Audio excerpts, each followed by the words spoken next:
소중한 나.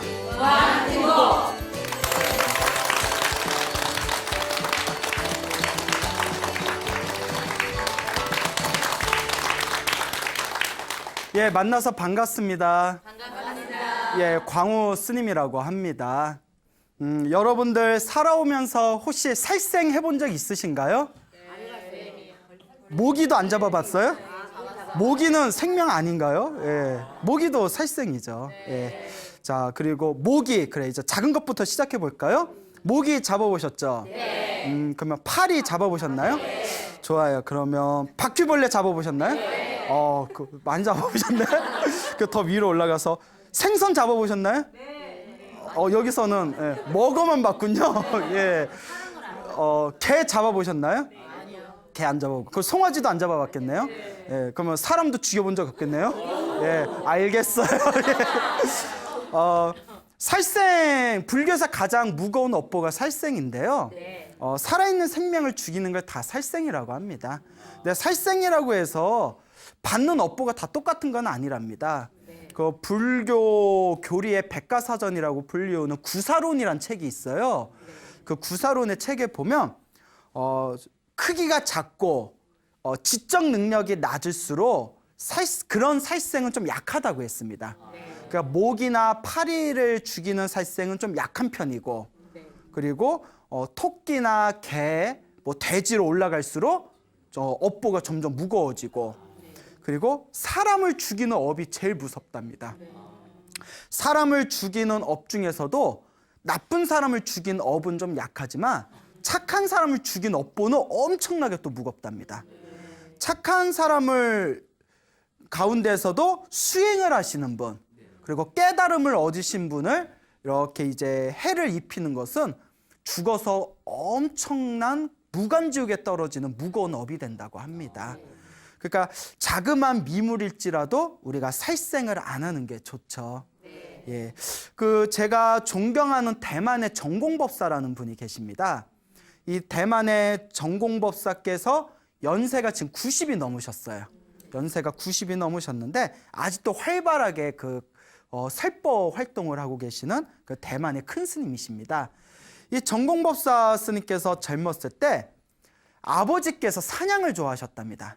아버지께서 사냥을 좋아하셔서 출가기 전에 어렸을 때 멋모르고 아버지를 따라다니면서 사냥하는 걸 좋아했답니다. 엄청나게 사냥을 또 잘했대요. 예, 또 이 전공법사가 출가기 전에 뭐 백발백중이라고 할 정도로 그 재미에 3년 동안 무수한 생명들의 목숨을 이렇게 앗아갔답니다. 근데 먹고 살려고 살생하는 거는, 먹고 살기 위해서 어쩔 수 없이 살생하는 거는 업이 좀 약하답니다.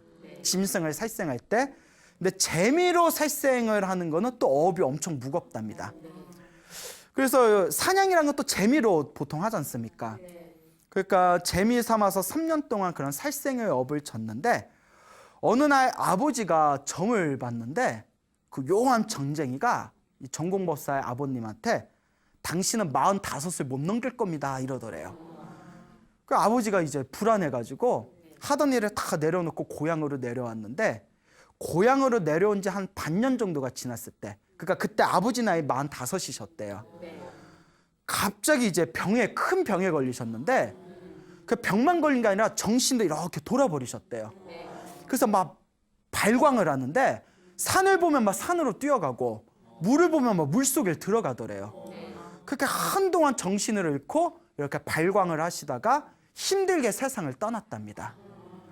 그리고 시일이 지난 뒤에 이 전공법사께서 그 출가 전의 이야기예요. 지장경이라는 책을 보셨대요. 이 지장보살 본원경이라는 지장경이라는 책이 있어요. 읽어보셨죠? 예, 그래요. 읽어보셔서 대답조차 안 하네요. 근데 지장경이라는 이제 책을 보면 지장경의 그 살생의 업보, 그 살생을 많이 한 사람이 죽을 때 힘들고 괴로워하면서 죽는 모습이 묘사되어 있습니다. 지장경을 보고 온몸에 소름이 돋았대요. 아버지가 돌아가시던 모습이 생각난 거예요. 그때 우리 아버지께서 살아생전에 사냥하는 걸 좋아하셔서 살생의 업보가 두꺼우셔서 이렇게 돌아가실 때 힘들게 돌아가셨구나. 지장경이 이게 다 나오는구나. 그때 딱 충격을 받아버립니다. 자, 근데 이게 중요한 게 있어요. 전생의 업보가 두꺼운 사람은, 전생의 불법과 인연이 없고 전생의 불법에 성근이 없는 사람들은 그런 걸 봐도 무서워할 줄을 몰라요. 에휴, 뻥치고 있네. 이렇게 생각을 하는 거죠. 예, 에이, 이런 게 어딨어. 예? 불교에서 신도들 모으려고 뻥치는 거네. 그런데 우리 부처님 가르침에 부처님의 바른 법을 만나서 누가 가르쳐주지 않아도 저절로 믿는 마음이 생기는 거는 전생에 복이 많은 거래요. 전생에도 닦은 사람들이래요.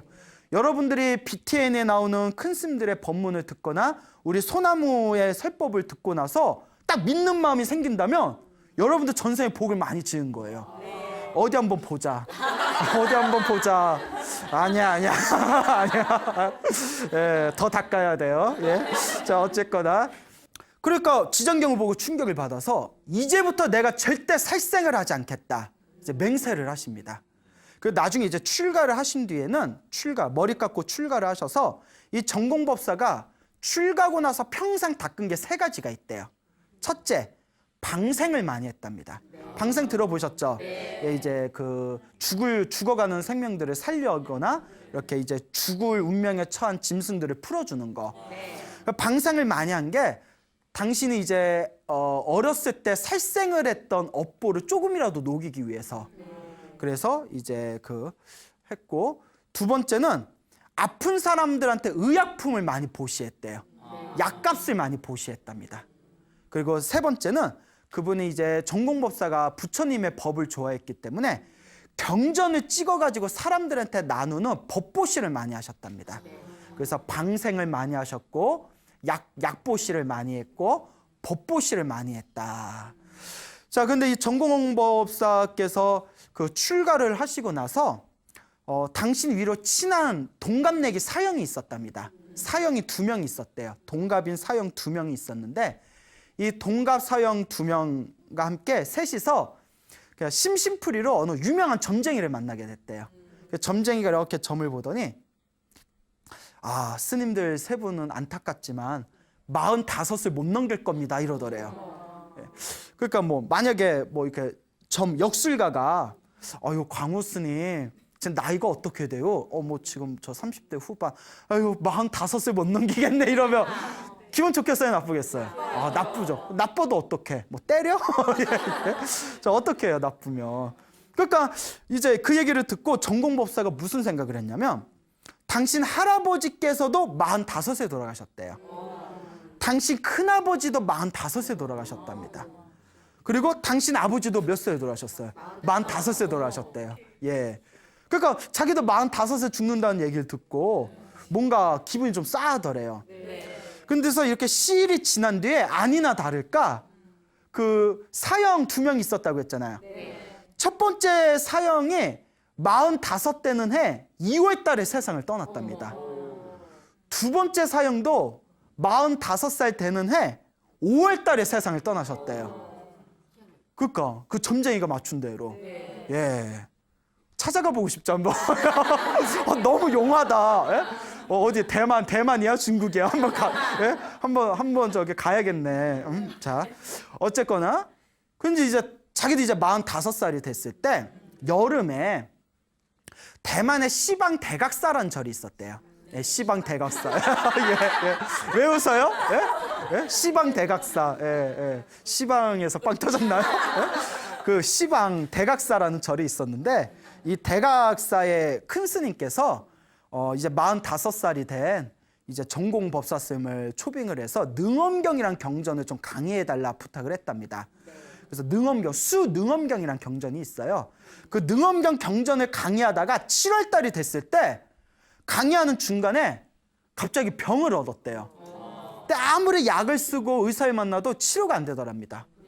몸이 너무나 안 좋은 상황이 됐을 때 내 운명에 나와 있는 45살 내 수명이 여기까지 왔나 보구나. 인연이 다 해서 내가 갈 때가 됐나 보구나. 그래, 갈 때 가더라도 부처님께 기도하면서 가자 해가지고 이렇게 방에 들어가서 문을 다 걷어 잠그고 오로지 기도만 하셨답니다. 오로지 연불만 하셨대요. 간절하게 나무 아미타불을 연불하시면서 제가 지금 이 45살에 내 목숨이 다 끊겨서 죽더라도 다음 생에는 반드시 아미타 부처님이 계시는 불국토에 극락왕생하게 해주십시오 하면서 나무 아미타불을 열심히 부르셨대요. 그렇게 한 달이 딱 지났는데 병이 저절로 나아버렸대요. 예. 한 달 동안 오로지 나무 아미타불만 부르면서 제가 죽으면 극락왕생하게 해주세요 라고 기도했는데 저절로 병이 나아버렸답니다. 예. 그러니까 병이 그렇게 나와서 내 업보가 소멸됐나 보다. 그렇게 이제 생각을 했는데 몇 년이 지난 뒤에 그 대만에서 큰 법회가 열렸대요. 큰 법회가 열려서 대만에 있는 큰 스님들이 모여가지고 법회를 그렇게 주관을 했는데 그때 덕행이 높으신 어느 큰 스님께서 전공법사를 이렇게 부르시더래요. 그러면서 전공법사한테 스님, 오래전에 스님을 봤을 때 우리가 뒤에서 스님 얘기를 하기를 아유 저 전공법사, 저 전공스님은 지혜가 있고 총명한 사람인데 딱 얼굴 관상에 수명이 짧고 복이 없구나. 세상을 일찍 떠나겠구나. 참 안타깝다라고 뒤에서 그런 얘기를 했었다. 오랜 시일이 지난데 오랜만에 스님을 봤는데 얼굴의 기운이 완전히 바뀌었다. 얼굴에 수명이 늘고 얼굴에 복이 쌓였다. 스님이 열심히 불법을 닦아서 운명이 바뀌었나 보다. 그렇게 얘기를 하더랍니다.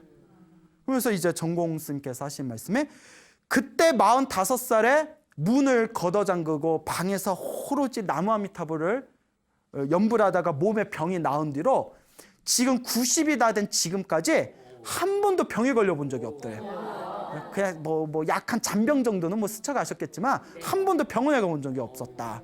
이런 법문이 나옵니다. 정말 이게 운명을 바꾼 그런 어떤 대만 전공법사님의 그런 아주 소중한 체험담이 되겠습니다. 제가 참 좋아하는 이야기예요. 그러면서 이 전공법사 스님께서 그 지장경을 읽다가 마음에 느끼신 바가 있어가지고 그 뒤로 살생을 끊고 방생을 하고 그리고 이제 수행을 열심히 하시게 됐는데 그래서 전공법사 같은 경우에는 대승불교의 첫걸음이 지장경이다 얘기를 하세요. 네, 대승불교를 배우려면 대승경전의 첫 관문이 지장경이다. 근데 이 지장경을 보면 지장경에 막 지옥 얘기 나와요. 중생의 악업을 저지르면 지옥에 떨어지고 인과 업보를 받고 이 업장을 소멸하고 복을 짓는 이야기가 나옵니다. 그러니까 인과 업보에 대한 이야기, 그리고 내가 지은 업장, 업보를 소멸하는 이야기, 그리고 연불하고 복을 짓는 이야기. 이게 바로 불자가 대승의 가르침을 닦는, 부처님의 가르침을 닦는 첫걸음이라는 거예요. 먼저 인과 업보를 믿어라. 내가 지은 업은 반드시 누가 받는다? 내가 받는다. 이 업보를 믿고 인과 업보를 믿고 지옥을 믿고 윤회를 믿으면 나쁜 짓 크게 못해요.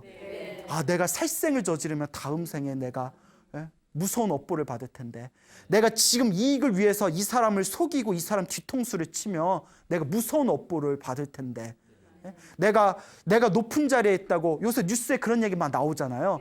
내가 높은 자리에 있다고 다른 사람을 멸시하고 무시하면 내가 다음 생에라도 내가 무서운 업보를 받게 될 텐데 이 인과 업보를 믿는 게 첫걸음이에요. 그리고 내 앞에 펼쳐진 행복과 불행도 누가 지은 업이라고 했죠? 그래서 내 앞에 불행이 있을 때 그 불행도 내가 지은 업보거든요. 그 업보를 소멸하는 길을 가르쳐주는 게 또 지장경에 나오는 내용들이에요. 예? 그래서 연불을 열심히 해라. 복을 지어라. 혹은 조상님들을 위해서 천도제를 지내라. 이게 이제 효도를 얘기하는 거예요. 인간으로서 지켜야 할 효도. 그래서 지장경이 대승경전을 공부하는 대승불교의 첫걸음이다라는 말씀을 전공법사께서 그런 법문을 자주 하십니다. 그러니까 우리가 먼저 인과 업보를 믿어야 됩니다. 그리고 열심히 연불하고 기도해서 내 업장을 소멸해야 됩니다. 자꾸 복을 지어야 돼요. 이것이 우리의 운명을 바꾸는 첫걸음이다라는 것을 명확하게 이해하시기를 바랍니다. 불교계에서 굉장히 오래된 이야기입니다. 옛날 중국에 아주 옛날에 수백 년 전에 그 백정이 있었습니다. 백정 아시죠? 예, 그래서 이제 소를 잡고 이제 살아있는 짐승 멱을 딴다고 하죠. 백정이라고 하는데 사람들이 희한해요. 옛날에 고대는 우리 조선시대도 그랬고 중국에도 그랬지만 백정을 굉장히 천대시했습니다. 그렇죠? 근데 백정을 왜 천대시하면 살아있는 짐승을 죽이고 고기를 만드는 직업이거든요. 그래서 백정을 무시하면서 또 고기는 먹어. 그 희한하지 않아요? 고기를 안 먹으면 백정도 없을 거 아니에요. 아니 고기가 안 팔리는데 백정이라는 직업이 어떻게 있어요? 그래 안 그래요? 제가 이게 책을 보다 그걸 느꼈어요. 희한한 사람들이야. 고기는 먹으면서 백정은 무시해. 그래서 불교에서는 채식을 중요시 여깁니다. 예. 그래서 초기 경전에 보면 부처님은 탁발을 나가셨기 때문에 사실 신도들이 주는 대로 다 드셨어요. 그래서 막 바로 안에 고기가 있든 야채가 있든 그 신도가 주는 대로 드셨거든요. 그거는 부처님 당시의 법도였어요. 하지만 대승경전에 보면 부처님께서도 분명히 채식이 선업이 된다고 했습니다. 이런 걸 우리가 명확하게 이해를 해야 돼요. 그러니까 채식을 하는 것 자체가 복을 지을 수 있는 길이에요. 그래서 여러분들도 동감하시죠? 고기 먹으면서 백정 무시하는 건 무슨 경우예요? 예, 우리가 이 먹고 싶은 고기를 먹을 수 있는 건 백정이 자기 손에 피를 묻혔기 때문이잖아요. 어쨌거나 옛날 고대사에서는 이제 백정이 굉장히 무시를 받았는데 그러다 보니까 이제 백정은 살아있는 생명을 죽이기 때문에 살생업보가 많다는 거예요. 그래서 이런 얘기를 하면 직업에 귀천은 없지만 또 이런 얘기하는 것 자체가 좀 죄송스러운 얘기일 수도 있지만 그냥 부처님 가르침에 의거했을 때 살아있는 생명을 죽이는 직업에 종사하는 것 자체가 전생에 좀 업보가 두꺼워서 그렇다는 얘기가 있어요. 전생에 업보가 두꺼워서 이제 손에 피를 묻히는 그런 직업을 갖게 됐다는 거죠. 그러니까 그런 직업에 계시는 분들일수록 기도를 많이 해야 돼요. 내 업을 조금이라도 녹여야 됩니다. 자꾸 염불하고. 자, 그래서 옛날 중국에 백정이 있었는데 이 백정의 이름이 장선아라고 했어요. 장선아. 이 장선아 이름이 예뻐요? 예? 이 와중에 예쁘다 이러시는 제가 잘못 들은 거 아니죠? 예? 예, 장선아라는 그래 백정인데 이름이라도 예뻐야지. 예, 못 들었을 줄 알았죠? 그 장선아라는 백정이 있었는데요. 이 백정이 평생 동안 소를 잡았는데 그런 얘기가 있어요. 지장경에도 나오지만 부처님 경전이나 큰 스님들 법문에 보면 살아있을 때 살생을 많이 하면 죽을 때 큰 고통을 당하면서 죽는데요. 그래서 살아생전에 죽였던 짐승들이 나와서 막 들이받는데요. 내가 너 죽을 때까지 기다렸지 막 이러면서 죽을 때 이제 자기가 죽였던 그 짐승들의 원혼이 나타나고 그런 이렇게 이야기 속으로 같은 내용들이 나옵니다. 그래서 장선아도 이제 죽을 때가 된 거예요. 그러다 보니까 자기가 평소에 죽었던 소들이 소 귀신들이 나타나가지고 막 자기한테 들이박으면서 어서 같이 지옥에 가자 막 이러면서 막 자기한테 공격하는 그런 끔찍한 환상을 보게 됩니다. 자, 근데 이 장선아라는 백정이 전생에 지어놓은 복이 있었어요. 무슨 복이 있었냐? 그 절대절명의 그 순간에 부인을 불러서 뭐라고 했냐면 부인을 불러서 뭐라고 했을까요? 나 진통제 놔줘 이랬을까요? 스님을 좀 불러줘 하는 거예요. 그 상황에서 스님을 불러줘. 그러니까 그렇게 힘들고 괴로운 상황에 부처님의 가르침을 생각해낸다는 것 자체가 전생에 복이 있는 거예요. 다 스님이 왔어요. 그러니까 이 장선아라는 백정이 스님 너무나 괴롭습니다. 내가 죽였던 그 짐승들의 원혼이 나타나서 저를 끌고 가려고 합니다. 어떻게 하면 되겠습니까? 그러니까 이 스님이 자 아무것도 집착하지 말고 오직 내 연불 소리를 따라서 큰 소리로 나무아미타불을 불러라 라고 했답니다. 나무아미타불. 여러분 절에 안 다니는 사람도 나무아미타불, 관세음보살 이건 다 외우잖아요. 네. 그 스님이 장선아 앞에서 나무아미타불을 연불하니까 뒤에서 큰 소리로 따라합니다. 나무아미타불, 나무아미타불, 나무아미타불 큰 소리로 고래고래 따라하니까 그 순간 이 장선아가 스님 더 이상 그 원혼들이 보이질 않습니다 하는 거예요. 이게 연불의 힘입니다. 그때 스님이 이렇게 얘기합니다. 여기서 멈추지 말고 나무 아미타불 연불을 더 간절하게 하면서 부처님이 계신 불국토 극락세계 태어나게 해주십시오라고 속으로 빌면서 연불해라. 그 장선아가 순간 이렇게 얘기합니다. 제가 살아생전에 평생 손에다 피를 묻혔는데 저 같은 사람도 연불 좀 몇 번 했다고 극락세계 태어날 수 있겠습니까? 의심하지 말아라. 부처님을 의심하지 말아라. 간절하게 연불해라. 그래서 마음속으로 부처님 제발 저를 극락세계로 인도해 주십시오라고 큰 소리로 외치면서 나무 아미타불을 큰 소리로 연불을 하다가 갑자기 장선아가 벌떡 일어나더니 스님을 향해서 스님, 하늘에서 아미타 부처님이 저를 데리러 오고 있습니다 하면서 하늘을 우러르면서 합장반배를 하면서 그 자리에서 숨이 끊겼답니다. 이게 불교계 아주 유명한 얘기예요. 왜 유명한 얘기냐? 죽기 전에 진실한 마음으로 연불하며 평생 동안 살생을 했던 백정도 죽어서 극락왕생할 수 있다라는 인간에 대한 무한한 희망을 주는 이야기입니다. 여러분, 참 이 이야기, 전 이 이야기를 너무나 좋아합니다. 사람이 살다 보면 어쩔 수 없이 실수할 때가 있거든요. 실수하거나 피치 못해서 손에다 피를 묻힐 수도 있고 누군가에게 아픔을 줄 수도 있고 살다 보면 나쁜 악업이나 무거운 업을 질 때도 있거든요. 근데 내가 그런 나쁜 짓을 한번 했다는 이유만으로 우리가 죽어서 바로 지옥에 떨어진다면 얼마나 억울한 일이에요. 하지만 죽기 직전에라도 정말 시극한 마음으로 나의 잘못을 뉘우치고 간절하게 부처님을 부르며 반드시 그 부처님이 그 사람을 좋은 곳으로 인도해 준다는 이 무한한 희망의 이 이야기를 저는 굉장히 좋아합니다.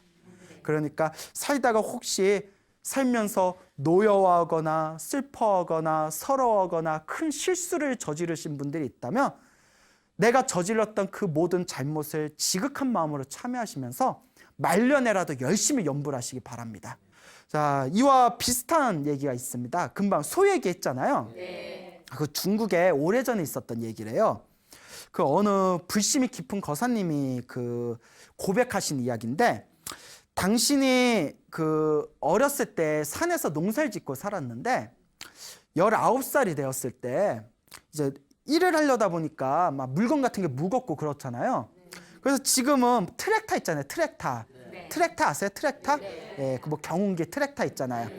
근데 옛날엔 트랙터 대신 뭘 끌고 다녔어요? 그렇죠. 소 달구지 같은 거 끌고 다녔잖아요. 그래서 어린 송아지 한 마리를 샀대요. 송아지. 어린 송아지 한 마리를 샀는데 송아지가 무럭무럭 자라서 이제 힘이 센 황소가 됩니다. 그래서 같이 논밭일을 하면서 서로 우정을 나누게 되는데 그 사람도 짐승에 정을 붙이잖아요. 강아지나 고양이 같은 거 키우면 개 같은 거 키우면 완전 가족대잖아요. 그리고 요새는 이렇게 축원문 있잖아요. 스님들이 이렇게 신도들이 기도 올리면 스님들이 40대마다 축원을 올리는데 요새 특이한 상황이 하나 생겼어요.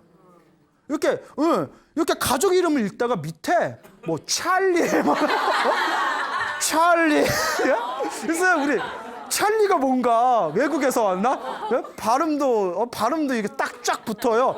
찰리. 신도도 물어봤더니 개 이름이래요.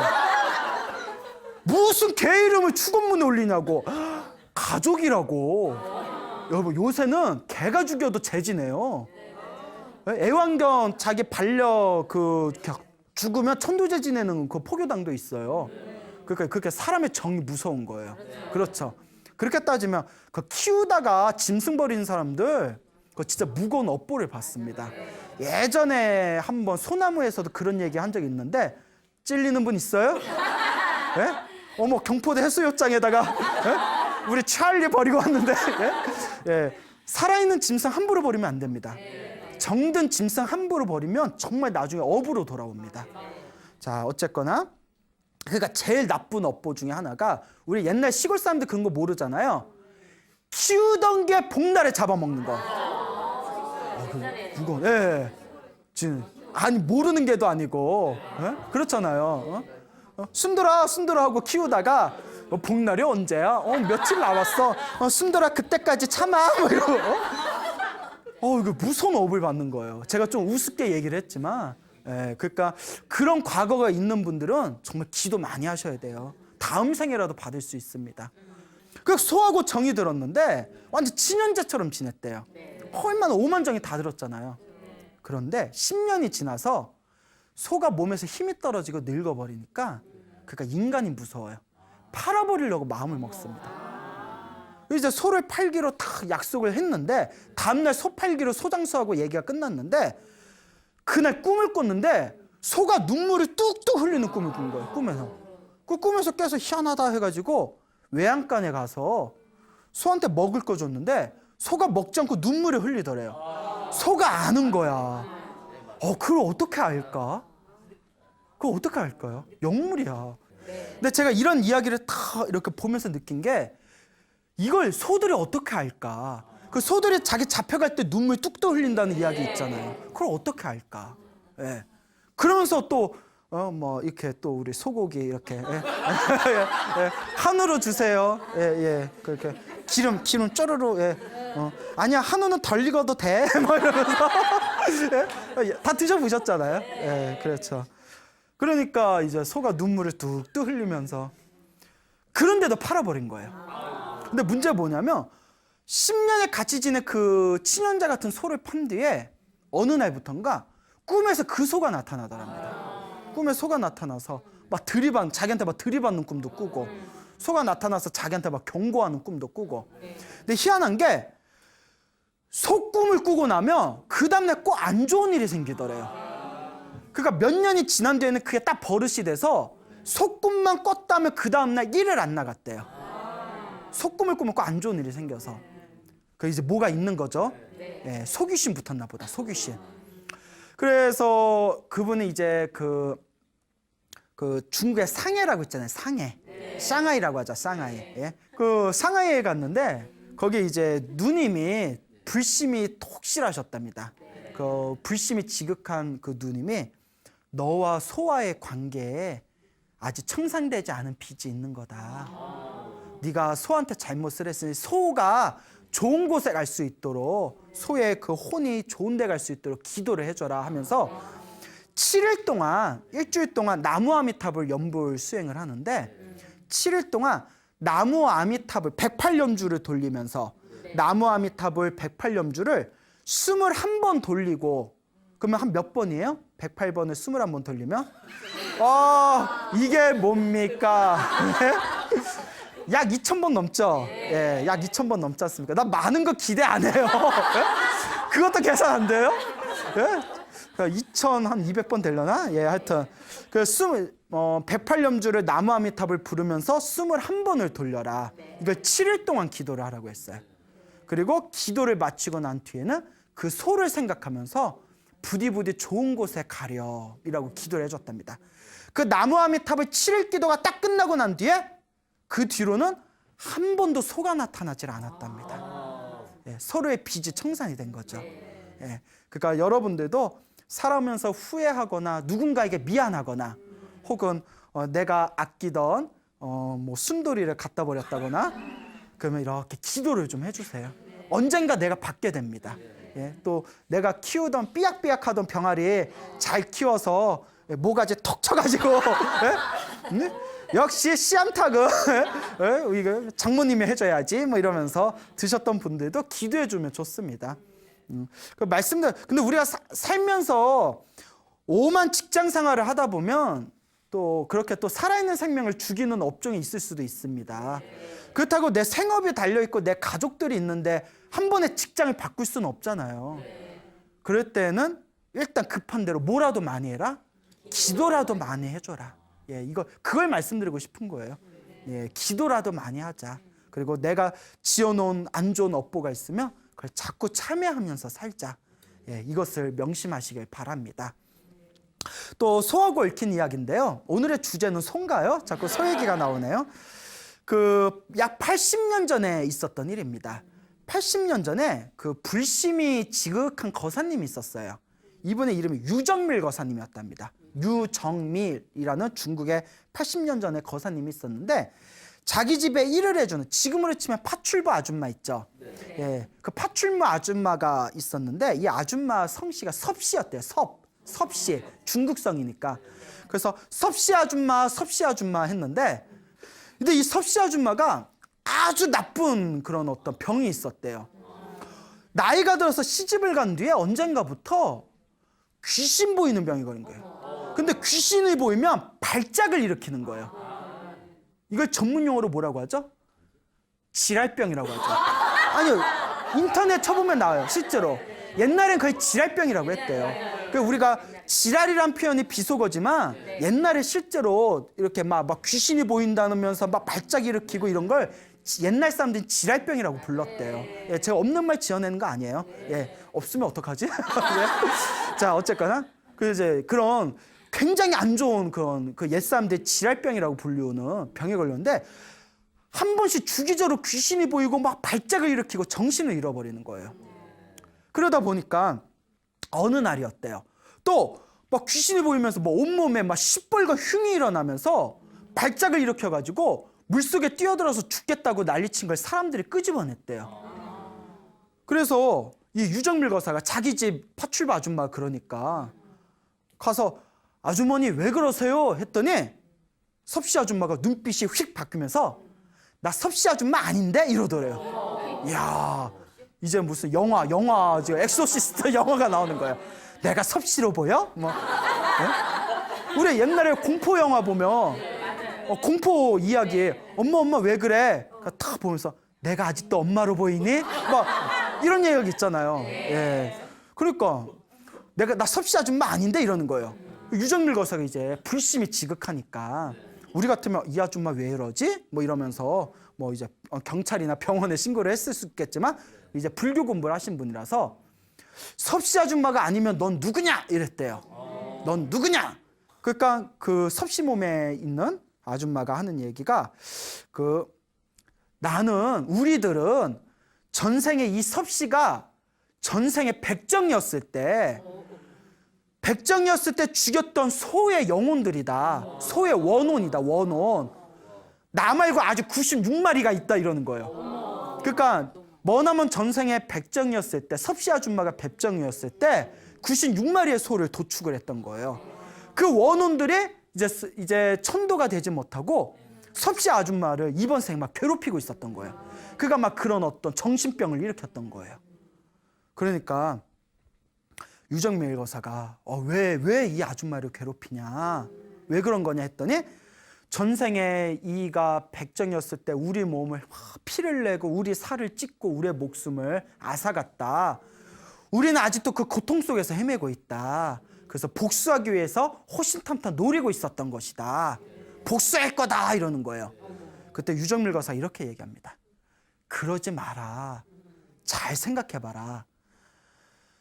니들이 이 섭씨 아줌마를 머나먼 과거 전생에 니들이 이 아줌마를 죽였기 때문에 이 아줌마가 다시 백정의 몸으로 태어나서 니들을 죽인 거고 니들이 이번 생에 또 이 아줌마를 죽이며 이 아줌마는 또 다른 다음 생에 니들에게 또 복수하지 않겠냐.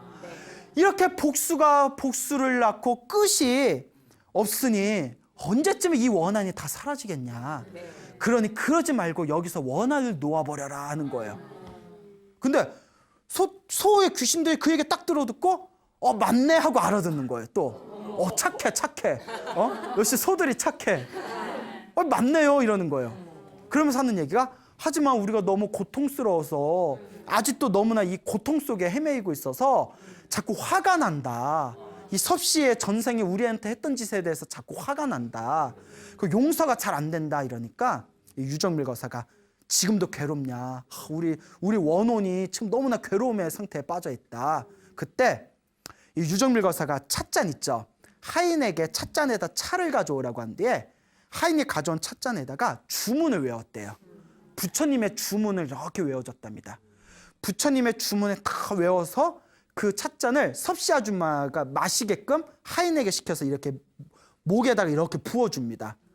그 딱 마시는 순간 그 소의 혼이 섭씨 아줌마한테 쉬어 있는 거죠. 이게 무슨 물이길래 이렇게 효과가 좋으냐. 고통이 이렇게 가라앉았다. 그러니까 옛날에는 실제로 기도, 특히 중국에서는 기도할 때 비방에 물 있죠. 그 물을 부처님 불단에다 올려놓고 지극하게 기도한 뒤에 기도가 끝나면 그 물을 마시는 그런 문화가 있었다고 합니다. 그 물에 부처님의 기도의 가피가 담겨져 있다는 그런 의미거든요. 그 소의 그 원혼들이 그 물에 다 부처님의 주문을 외운 그 물을 마신 뒤에 고통이 싹 가라앉는 걸 보고는 유정밀 거사가 이제 생사윤회, 태어나고 죽고 태어나고 죽는 걸 반복하면서 서로 그 생사윤회 속에서 고통을 겪는 그 비참하고 무상한 그 삶의 흐름들에 대해서 다 설명을 해준 뒤에 봐라 얼마나 무상하냐, 얼마나 덧없냐. 근데 저 위에 보면 극락세계라는 부처님의 불국토가 있다. 그 불국토에 태어나면 영원의 행복을 누리면서 살 수 있다. 그 불국토에 태어나고 싶지 않냐라고 유정밀 거사가 다 물어봅니다. 그 소의 원혼들이 아유 그런 데가 있으면, 그런 곳이 있으면 우리도 태어나고 싶죠. 근데 우리처럼 업장이 두꺼운데 태어날 수 있겠습니까? 그러면 내가 도와주겠다 하고는 그 자리에서 집에서 불단을 차려놓은 뒤에 지극한 마음으로 그 소들의 원혼을 위해서 연부를 해주고 부처님의 경전을 독송해줬대요. 몇 시간 동안 지극정성으로 기도를 해줬답니다. 부처님이시여, 이 불쌍한 소의 원혼들의 부디 바른 길로 인도해 주십시오. 극락세계로 인도해 주십시오. 간절하게 기도하는데 갑자기 뒤에서 소들이 보입니다, 보입니다 이러는 거예요. 우리 눈앞에 극락세계가 보입니다.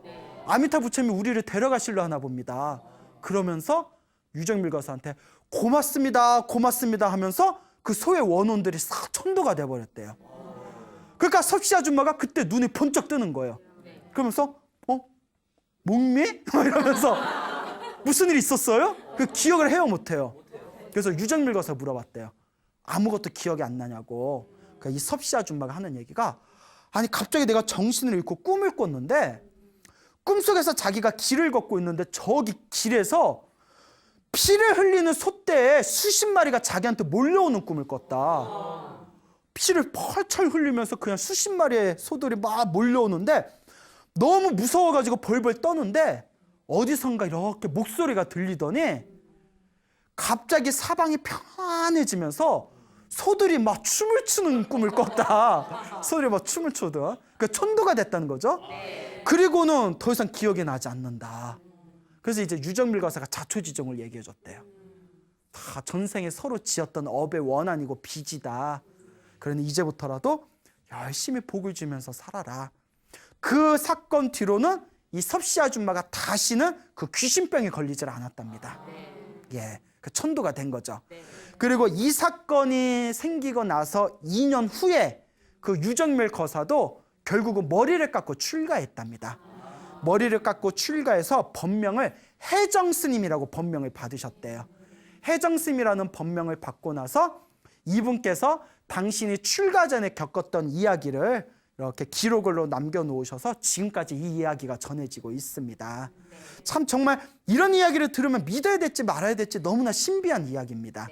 예. 하지만 우리 불교계는 이런 이야기가 굉장히 많습니다. 근데 여러분 한 가지 우리가 생각해 볼 필요가 있어요. 첫째는 어떤 소들은 죽여도 그냥 바로 가거든요. 근데 왜 그 소는 굳이 기다렸다가 다음 생까지 기다렸다가 섭씨 아줌마한테 붙었는가? 근데 여러분 공포영화에 나오는 거 보면 똑같이 친구들이 흉가에 갔는데 어떤 친구는 귀신한테 씌우고 어떤 친구는 안 씌이잖아요. 그 기분 나쁘잖아요. 아니, 똑같이 갔으면 나한테도 씌워야지. 왜 내 친구한테만 씌우고 나한테는 안 씌워? 뭐 이런 생각 해볼 수 있잖아요. 예? 자, 그것도 자기 인연법이래요. 전생에 그거하고 인연이 있는 거예요. 예. 그러니까 만약에 똑같이 친구들이 흉가에 갔는데 한 친구는 귀신이 붙었는데 한 친구는 안 붙었으면 귀신에 붙은 친구는 전생 그 귀신하고 인연이 있는 거예요. 업보, 빚이 있는 거예요. 소도 그와 같습니다. 서로가 얽히고 얽힌 인연이 그렇게 서로 거대한 어떤 서로가 갚아야 빚의 흐름을 만들어낸다는 거죠. 이런 이야기를 들으면 정말 믿어야 될지 말아야 될지 공포 영화에나 나올 법한 이야기들이지만 큰 스님들이 가끔 실제로 이런 일이 있었다 하면서 법문해 주시는 거 보면 큰 스님들이 거짓말 하실 리 없잖아요. 분명히 우리가 보이지 않는 세계들이 있을 것이다 라는 걸 우리 불자들 명심했으면 좋겠습니다. 이 이야기의 핵심은 귀신을 믿으라는 얘기가 아니고 그렇다고 뭐 귀신을 뭐 피하라는 얘기도 아닙니다. 이 이야기의 중요한 거는 나쁜 업을 짓지 말고 항상 선업을 지어라. 나쁜 업을 짓고 누군가와 나쁜 인연에 맺으면 사람으로 만나든 귀신으로 만나든 결국 그 빚을 갖게 된다. 그것을 이야기하고 싶은 겁니다. 여러분들은 살아오면서 얼마나 많은 빚을 지어왔습니까?